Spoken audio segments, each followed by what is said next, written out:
그런 관점에서 봤었을 때 지금 코인 시장의 위태로움은 그런 거다. 그런 리스크를 안고 있다라는 거. 규제 리스크를 굉장히 크게 안고 있다라는 것만 같이 공유가 됐으면 좋겠어요. 그리고 요 얘기가 나온 김에 우스갯소리예요. 여기서부터는 완전히 순전히 개인적인 생각이고 음모론에 가까울 정도의 개인적인 얘기입니다. 잠깐 얘기할 건데, 제가 생각했을 때 앨런 머스크는 암호화폐 투자나 이런 것에 관련한 무분별한 투자, 모든 투자가 아니라 무분별한 투자나 이런 것들에 관련한 규제를 앞당기는 다크나이트 역할을 자처하고 있다라고 저는 생각합니다. 물론 뭐 벼락부자 되신 분들은 그냥 좋다고 얘기하시겠죠. 근데 그게 아니고 뭔가 거기서 산업화나 사업화를 하시려고 하시는 분들은 저분이 저럴 때마다 아마 치를 떠실 거예요. 왜 그러냐면은 지금 하고 계시는 모든 행위는 증권시장에서는 불가능한 행위들을 하고 계십니다. 근데 이게 뭐 무조건 규제가 좋은 건 아니지만 증권시장에서 지금 앨런 머스크가 하고 있는 행위를 규제한 이유는 다른 이유가 아니에요. 여러분들 한국에서 알고 계시는 떴다방, 사기, 펌프 앤 덤프라고 요즘은 뭐 외국말도 그냥 쓰는데 어쨌든 그냥 사기죠, 사기. 작전, 뭐 여러분들이 이제 유튜브나 이런 데서 사람들이 좋아하는 단어, 세력, 고래의 장난, 뭐 이런 뭐 여러 가지 용어로 얘기하는데 그냥 이게 다 뭐냐면은 시세 조종 행위 있죠. 본인의 이익과 직결되는 시세 조종 행위라고 부릅니다. 금융법 상으로는. 뭐 물론 영어로 표현하나 독일어로 표현하나 한국어로 표현에 따라 다르겠지만 이건 전부 불법입니다. 그러니까 물론 거기는 금융시장이 아니죠. 금융시장이 아니에요. 그렇기 때문에 저렇게 할 수 있는 건데, 참고로 저분 같은 경우에는 금융시장에서 똑같은 행위를 하다가 잘릴 뻔했습니다. 농담하는 게 아니라 거기서 못하시고 여기서 하고 계신 거예요.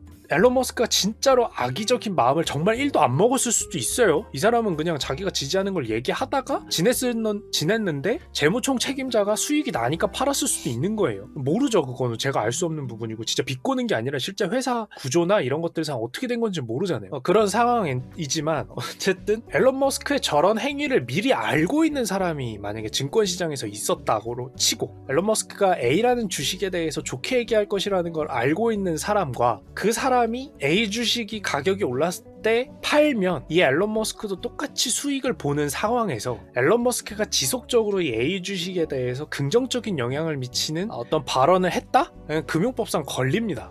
걸려요. 안 걸리려면 완벽히 사실인 것만 공시를 하든지 얘기를 해야 됩니다. 또는 반대되는 행위를 하면 안 됩니다. 여러분. 자기가 사야 되겠다라고 얘기를 하면, 자기는 살 거다라고 얘기했으면 최소한 반대되는 행위는 하면 안 돼요. 안 걸리고 싶으면. 그래놓고 팔았다? 문제됩니다. 차익을 내기 위한 행위가 돼버리잖아요. 물론 거기에 고의성이 있었냐를 따집니다. 무조건 잡혀 들어간다는 건 아니에요. 고의성이 없을 수도 있잖아요. 지금도 제가 계속 전제를 하는 게, 앨런 머스크가 몰랐다고 하는 게 입증이 되면, 그럴 줄 몰랐다, 진짜 파는 행위를 결정하는데 본인의 입장이 하나도 안 들어갔으면은 고의성은 없었던 거잖아요, 그 발언에. 근데 이제 뭔가에 그동안 몰랐겠냐 뭐 이런 걸로 수사했으면, 이게 주식이었으면은 100% 문제가 되죠. 어쨌든 그래요. 그래서 뭐 이게 진실은 알 수 없는 거지만 저런 식으로 하는 거 자체가 어떻게 연결이 되냐면, 계속해서 얘기했지만 금융법은 금융법을 넘어가는 행위로, 그러니까 월권 행위라고 하죠. 그렇게 해서 코인을 규제할 수는 없어요. 그럼 먼저 이루어져야 되는 일은 뭐냐면, 그것과 관련된 어떤 입법이 이루어지거나 또는 뭐 규정이 생기거나, 지금 미국 증권거래위원회의 갠슬러, 그러니까 새로 임명되신 분이죠. 그 갠슬러 위원장님이 뭘 하시든지, 아니면은 이번에 또 뭐 바이든 정부가 또 한마디 하든지, 이렇게 되면서 뭔가 입법 절차를 거쳐가지고 규정이 새로 생기든지, 규칙이 이런 방식으로 진행이 될 때 어쨌든 정치라는 것은, 입법 과정은 정치잖아요. 여론이라는 게 형성이 돼서 그게 이제 정치권에 영향을 미치는 것까지가 필요한데, 누군가가 피해자가 속출된다든지 이런 일이 벌어지면 어쨌든 가속도가 붙습니다. 사람 사는 세상이고 입법 과정도 결국에는 사람 사는 세상에서 벌어지는 거니까. 금융법도 마찬가지예요. 샌드박스도 반대로 마찬가지고, 규제사항이 풀릴 때도 마찬가지고요. 근데 지금 제가 그냥 그 금융 규제사항에 코인이 규제당할 수 있는 다크나이트라고 이제 농담삼아 앨런 머스크에 대해서 얘기하는 이유는, 지금 하고 있는 모든 행위는 증권으로 쳤으면 범법에 가까운 행위가 될 수 있는 건데, 사실관계를 따져서 고의성은 없을 수도 있지만, 그러니까 표면적인 것만 놓고 보면. 근데 저렇게 계속 하잖아요. 이 상황에서 저렇게 계속 행동을 하면 여론이 계속 생길 거란 말이에요. 여론이. 규제가 없는 상태에서 사업하는 게 편한 사람은, 제가 최초 얘기한 것처럼 앨런 머스크가 저럴 때마다 눈살이 찌푸려지겠죠. 그렇잖아요. 규제가 안 생기는 게 어쨌든 편하단 말이에요. 그러니까 옳고 그르고를 떠나서 어쨌든 무언가를 시도하는 사람 입장에서는 규제가 없는 게 편해요. 그건 진실이겠죠. 네. 저렇게 계속 자극을 주면 정치권에, 이런 상황에서 정치권에 자극이 어떻게 안 가겠어요. 자기가 산 다음에 옳다라고 얘기했어요. 순서가 그렇잖아요. 지금 사고 옳다고 얘기하고 뭐 꼭 앨런 머스크라고 얘기할 것도 없어요. 어떤 펀드에서 사고 자기는 샀다고 얘기해요. 증권에선 그러면 안 돼요. 금융권에선 원래 그러면 안 됩니다. 근데 코인은 상관없잖아요. 그 제재를 안 받으니. 사고 자기가 샀다고 얘기해서 그거 자체가 긍정적인 영향으로 수익이 쭉 생겨요. 법적으로 규제가 없는 상태에서 그게 뭔 잘못이에요? 잘못이 아니잖아요. 우리 같은 사람들이나 열받지. 그리고서 팔고 팔았다라고 얘기하죠. 자기가 팔기 전에 판다라고 얘기하면, 또는 그게 어떤 공시사항이나 이런 게 돼버리면은 충분히 비싼 가격에 못 팔 텐데, 지금 그런 거 없잖아요, 코인은. 왜 이제 결국 이런 결론에 도달하려면, 지금 금융규제에서 사업권을 신규로, 그러니까 은행을 새로 시작하든지 증권을 새로 시작하든지랑 몇몇 개의 규제를 제외하고는 대부분 누군가의 피 위에서 쌓여진 규제예요. 농담이 아니라 진짜로 누군가의 피요. 누군가가 진짜 피해를 봐가지고 사회적인 문제가 일어나서 생긴 규제. 미국은 지난 100년간, 한국은 지난 20년간. 괜히 생긴 규제들이 아니거든요. 근데 이게 지금 자신들이 투자 시장이라고 말을 하면서 작은 그런 규모면 상관이 없는데 아니잖아요, 이제는. 그러면서 그러니까 규제가 늘 옳은 건 아닙니다. 혹시 오해하지 마세요. 늘 옳은 건 아니고 따져봐야 되지만, 적용할 때 그게 맞는지는 늘 따져봐야 되지만, 규제가 100% 필요 없다라고 말하기에는 이제 무리수가 생기거든요. 사기나 이런 것들이 생겨요. 사기 피해나 이런 것들. 지금도 떴다방 말고 다단계 이런 것들 많잖아요, 코인. 여러분들 주변에도 찾아보면 있을 수 있어요. 자, 지금 규제들이 단순히 투자를 막으려고 생긴 규제는 아니에요. 금융규제는 사기가 금융인 척 못하려고 장벽을 만들다 보니까 결국에는 그 올바른 투자를 받으려는 회사들도 받아야 되는 심사가 많아져서 괴로운 거긴 한데, 이 장벽을 만들게 된 계기에는 사기인 경우들도 많았어요. 근데 이 장벽을 막는데 우리가 무슨 스카우터, 드래곤볼에 나오는 스카우터 같은 게 딱 있어서, 야 저건 사기니까 사기 검증하는 심사로 옮기고, 이거는 제대로 된 사업이니까 금융투자 쪽에서 심사를 하면 돼. 거긴 좀 느슨하지만 이거는 완벽히 정확한 금융투자 방법으로 시도하는 거니까 이거는 그쪽 심사에 맡겨. 이렇게 할 수 있어요? 못해요. 현실적으로 불가능한 소리를 하는 거란 말이에요. 지금 머리에 그 띠는 안 둘렀지만 막 마이크 앞에서 열변하시고 이러시는 분들보다도 더 허황된 소리를 하는 거예요. 무슨 의사당이든 어느 국가이든 그 사람들보다 더 허황된 소리를 하는 거란 말이에요. 결국에는 이제 사기 피해, 또 무분별한 투기, 이런 걸 막으려다 보니까 규제가 생기는 거거든요. 다시 한번 말씀드리지만 규제가 무조건 옳다는 게 아닙니다. 과도하게 생길 수 있기 때문에 만들 때 잘 만들어야 되고, 만들고 나서도 너무 과도한 면이 있다고 치면 좀 가지치기를 해야 돼요. 네. 여기서 이렇게 얘기하는 이유는 어쨌든 지금 암호화폐나 블록체인 쪽은 규제가 전무하다시피, 그러니까 투자자 입장에서는 전무하다시피 하는 쪽이기 때문에 이렇게 얘기하는 거지, 규제가 또 생길 때는 저거 좀 너무 과도한 거 아닌가 하는 것들 체크해 봐야 됩니다. 혹시 오해하지 마세요. 자, 어쨌든 지금 이런 것들이 다 판을 치고 있는 상태고, 심지어 시세 조정 행위에 대한 것도 아무것도 없죠. 그런 상태이기 때문에 규제 논의가 나올 수밖에 없는데, 결론은 지금 앨런 머스크가 하고 있는 행위로 인해서 규제가 빨라질 수가 있어요. 그러니까 시장이 어느 정도 성장을 해야 규제가 생기는 게 순서인데, 근데 저분 덕분에 시장도 빨리 컸지만 저분 덕분에 부작용도 더 빨리 알려지고 있잖아요. 그죠? 그래서 제가 이제 농담 삼아 얘기한 게, 금융권 입장에서는 저 사람은 지금 증권거래위원회를 도와주고 있는 거다. 규제가 생겨나는 데 있어서 이유를 거의 떠다 바치는 수준? 네, 떠다 바치는 수준. 보통은 이제 뭐라 그러죠? 그러니까 구석에서 조용히 하고 있었을 거거든요. 저런 시세 조정 행위랑 벌집 계좌를 통해서 막 가상화폐 거래소랑 막 짜고 치고 막 가격 올리고, 공시 내용 대충 올리고, 그런데도 가격 올라가고, 이런 것들 막 아름아름 하고 있었을 거예요. 왜? 시장이 작으니까. 여기서 시장이 작다는 게 왜 중요하냐면, 시장이 작으면, 금융시장이 이만한데 이제 여기 구석탱이에 암호화폐 시장이 작으면 피해자도 퍼센티지로 생길 거 아니에요. 그러면은 피해자 퍼센티지가 작으니까 이거 규제 마련하고 이러는데 들어가는 여러 가지 이제 어떤 정치적 손해나, 규제 만들면 또 세금이죠. 세금 비용으로 들어간다는 뜻입니다. 세금을 걷는다는 게 아니고 노동력도 들어가죠. 이런 것들 대비해서 피해 퍼센티지가 작단 말이에요. 이런 거 계산하면서 일을 합니다, 보통. 네, 이 전체 시장이 한 번에 키워버리고 피해 액수를 키워버리면 규제가 들어가기 편해지죠. 엘레나님, 그럼 일부러 공론화하려고 하는 걸까요? 물론 그건 아닌 것 같고요. 제가 사실은 그러니까 이 악물고 제가 좀 그냥 진짜 음모론처럼 앨런 머스크는 천점이다 이러면서 막 음모론처럼 얘기하고 싶은데, 제가 또 음모론을 약간 극혐하는, 좋아하지 않는 사람이다 보니까 또 웃으면서라도 그렇게 얘기하기 좀 그렇고, 지금 저렇게 하는 행위는 규제를 앞당기는 행위다 정도까지만 볼 수 있을 것 같아요. 국내에서도 안 그래도 비슷비슷한 사례들이 나오니까 이제 문제가 됐는데, 저분의 저 행위는 계속해서 문제만 만들고 있죠. 개인적으로 완전 120% 개인적으로 저는 그렇게 생각해요.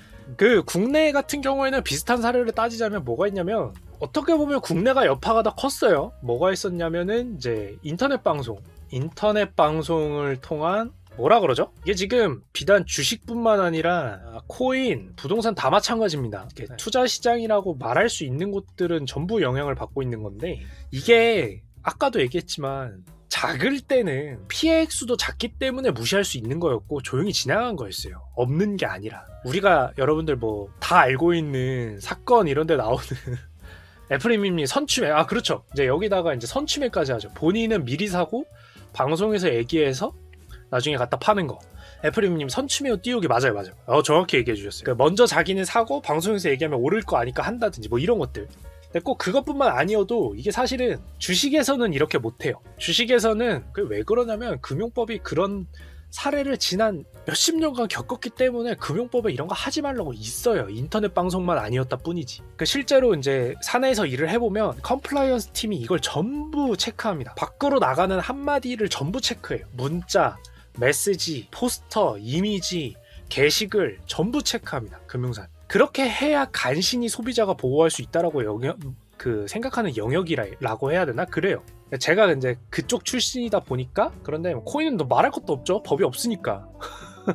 네, 근데 이제 우리나라 같은 경우에 코인이 앨런 머스크보다 더 크게 우스갯소리로 화제가 됐던 게 뭐예요? 인터넷 방송에서 이제 매매 얘기가 나오는데 언급을 하는 순간 가격이 올라버리는 거야. 언급을 하는 순간. 근데 그걸 보고 그 사람이 잘못했다 뭘 했다를 떠나서 솔직히 말씀드릴까요? 저도 그렇고 조금만 금융시장 경험이 있는 사람이면 바로 자본시장법 한번 열어보고, 그래 자본시장 열어볼 필요도 없어요. 사실은 자본시장법에 코인은 속해있지도 않거든. 그냥 바로 그 생각부터 할걸요? 머리 조금만 돌아간 사람이면 저 사람한테 연락하면 되겠다.